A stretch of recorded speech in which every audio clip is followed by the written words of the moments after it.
साथियों नमस्कार, आदाब। मैं हूं आज़ाद और आप देख रहे हैं वायरल ब्यौरा।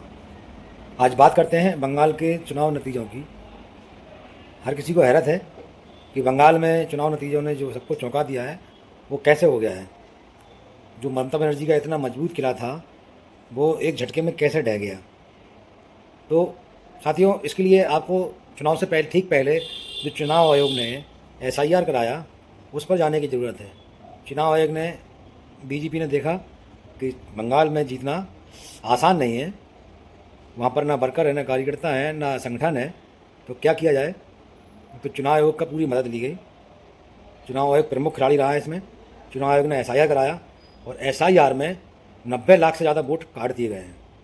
और 90 लाख से ज़्यादा वोट जो काटे गए हैं वो वोट मुस्लिम समुदाय के और राजवंशी के और मतुआ समुदाय के थे, जो पारंपरिक रूप से बीजेपी के विरोध में ही वोटिंग करते हैं।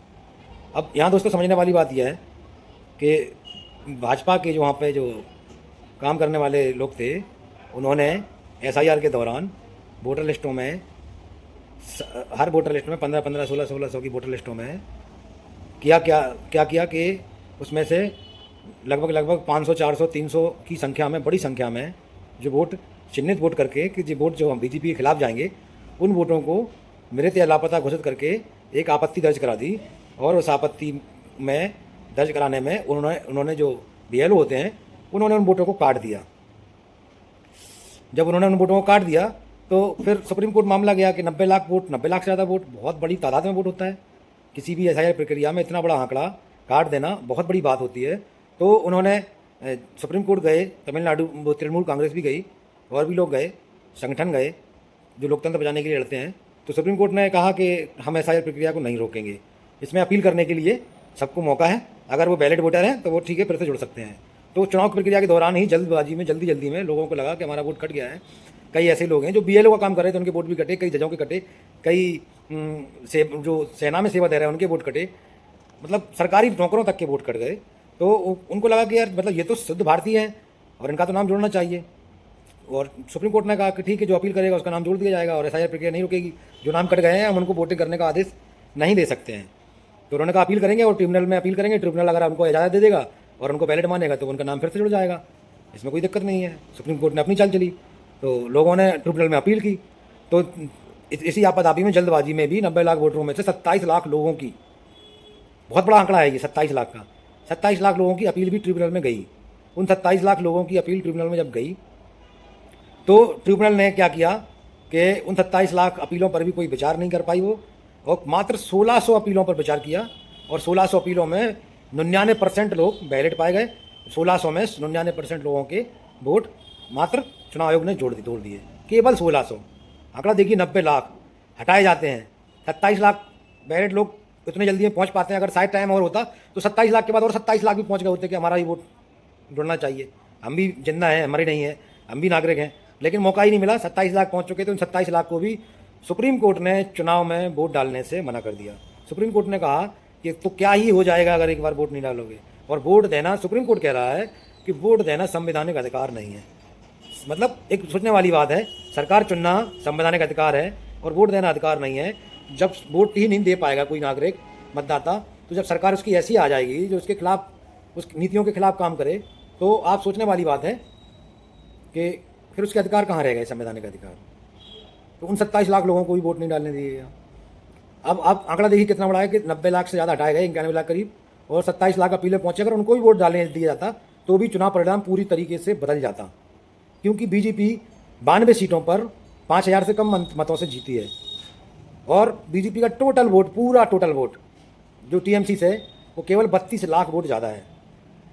अब आप समझ सकते हैं कि 90 लाख वोट हटाए गए हैं, बीजेपी का केवल 32 लाख वोट ज़्यादा आने पे बीजेपी 70 सीटों से 200 के ऊपर का आंकड़ा छू जाती है। इसे ही कहते हैं गैरीमैंडरिंग, जो मैंने बताया था आपको पिछले वीडियो में कि बंगाल में किस तरीके से चुनाव जीतने की कोशिश हो रही है और वो कोशिश अब सफल हुई है। तो मुझे बताना पड़ रहा है कि मैंने जो वीडियो बनाया था आपको गैरीमैंडरिंग करके, मैंने समझाया था, बताया था आपको कि गैरीमैंडरिंग क्या होता है, गैरीमैंडरिंग कहाँ से ईजाद हुआ था और गैरीमैंडरिंग किस तरीके से काम करता है। गैरीमैंडरिंग होता है कि सीमाओं को, क्षेत्रों को ऐसा निर्धारण कर दो। 3 तरीके से काम करता है कि उसमें जो है, एक तरीके से जैसे 2 क्षेत्र हैं, एक में वोटर हमारे लगते हैं और दूसरे में दूसरे पार्टी के वोट लगते हैं। जाहिर सी बात है कि दूसरी पार्टी में जहाँ वोट लगते हैं वो वही जीतेगा, एक में हम जीत पाएंगे। लेकिन गैरीमैंडरिंग क्या करता है कि जहाँ वोट जितने पार्टी दूसरे क्षेत्र में जीत सकता है कोई कैंडिडेट, उसके वोट ऑन के वोटों को जिस क्षेत्र में हम जीत रहे हैं सुकून से, उसमें आधे वोटों को मिला देना, और हमारे तो दूसरी जगह के जो वोटर हैं उनको अपने में मिला लेना, और उनके वोटरों को अपने क्षेत्रों में मिलाने के बाद अपने जो वोटर हैं वो उस क्षेत्र में भी समाहित कर देना ताकि वो जीत नहीं पाएँ। तो और एक तरीका और होता है कि सीमाओं काटने के बाद वोटरों का भी इस तरीके से डिवाइडेशन करना, मतलब 3 तरीके से गैरीमैंडरिंग काम करता है। तो इस चुनाव में जो पराकाष्ठा हो सकती थी लोकतंत्र को चल के जीतने की, वो पराकाष्ठाएँ हद पार की हैं।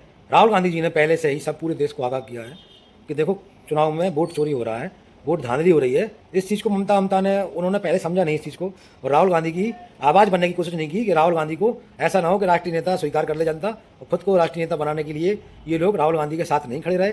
आज का मौका ये देखने को मिला कि इनको ही ध्वस्त कर दिया गया है उन हथियारों से, जिन हथियारों के बारे में राहुल गांधी ने चेताया था कि ये लोकतंत्र को चलने के लिए आपके खिलाफ ये हथियार इस्तेमाल हो रहे हैं।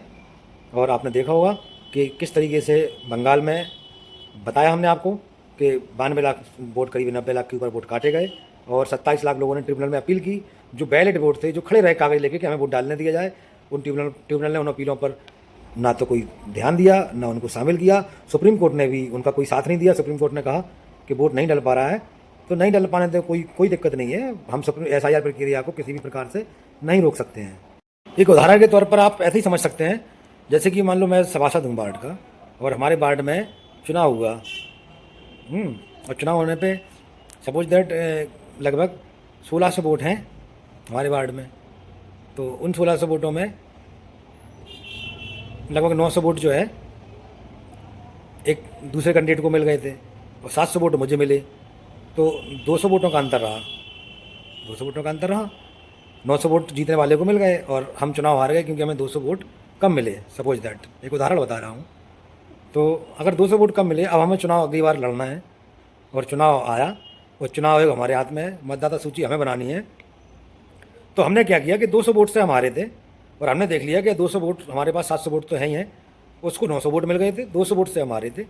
तो हमने क्या किया कि 400 वोट, जो 900 वोट उसको मिले थे, उनके 400 वोट काट दिए कि ये वोट अवैध है या सही नहीं है, या इनका पता नहीं चला, ये लापता है या मेरठ है, किसी तरीके से हमने काट दिए चुनाव प्रक्रिया के पहले ही, ठीक पहले, और चुनाव शुरू हो गया।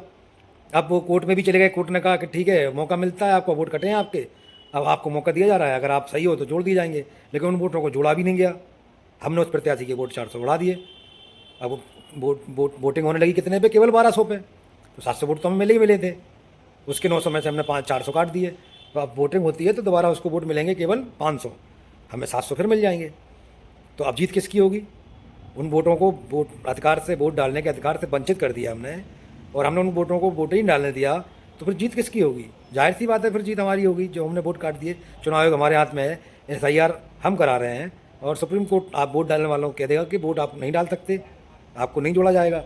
सुप्रीम कोर्ट को चाहिए था कि उन मतदाताओं पर जब तक ट्रिब्यूनल में अपील नहीं हो जाती है, जिन्होंने अपील की थी उनका निस्तारण नहीं हो जाता है, चुनाव नहीं होना चाहिए था, या SIR प्रक्रिया को रोकना था। कुछ भी करके सुप्रीम कोर्ट को निष्पक्ष चुनाव कराने के लिए कोई ना कोई कदम उठाने थे सुप्रीम कोर्ट ने, जो कि नहीं उठाए हैं। ममता बनर्जी ने कहा है ये डकैती है लोकतंत्र की। राहुल गांधी बार बार कहते रहे हैं, उस बात को कोई समझ नहीं रहा था, और इस बात को जो राहुल गांधी कह रहे थे वो बात हकीकत हो रही है। तो आप समझ सकते हैं किस तरीके से काटे जाते हैं वोट, और किस तरीके से जीत हासिल की जा रही है। ये तो बंगाल के चुनाव का हाल जो था, मैंने बताया आपको कि इस तरीके से ममता बनर्जी को खाल फेंक करके भाजपा ने वोट चोरी करके जो जीत हासिल की है, उस पर भी भाजपाई जश्न मना रहे हैं। ये शर्म का विषय है। लोकतंत्र आपने लूटा है और उस लूट पर आप खुशी मना रहे हैं, ये बहुत ही शर्म का विषय है। इस पर सोचना होगा, चिंतन करना होगा। धन्यवाद।